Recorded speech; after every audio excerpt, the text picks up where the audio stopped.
What really excites me about the new options coming our way, and I hate to be a cliche, and some of us were talking about this earlier because mobile. Who hasn't heard about mobile? And mobile's been coming of age for the last 6, 7 years. Oh, this is the year of mobile.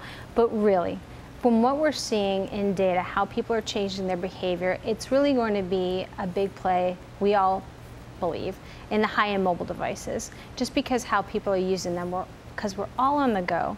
We are changing our behavior of how we're consuming the information, and all the time, I find myself all the time being out there, whether I'm walking around or I'm talking with friends or I'm watching something on television and a question pops in my head like, who is that character, what's their background, or I wonder where I can buy some Gucci shoes or something. And I'll tell you a story. One time, and I was actually in San Francisco, and I was going to a conference, and on my way to the conference, I broke a nail.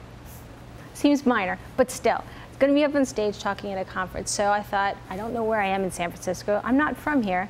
I want to get my nails done. And what I did is I looked at the address where I was, typed in nails, typed in the address, enter, and I was like, okay, 2 blocks away, and I walked and I got it. But that's how people are really changing their behavior and using their mobile devices as those handheld computers versus what we were using them in the past, where there wasn't really good experiences. There wasn't a lot of HTML that you could consume really at all because you're using these WAP experiences. They weren't as robust. They've been somewhat clunky to use.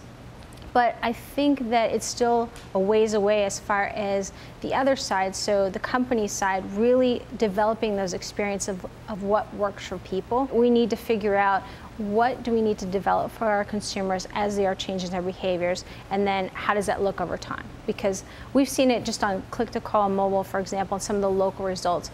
By giving people various options in mobile when they're searching for it, we're not necessarily, oh, you definitely want to call our store or you want to call this particular location. You give them multiple options. So you don't have to necessarily interpret user intent when they're searching on mobile devices.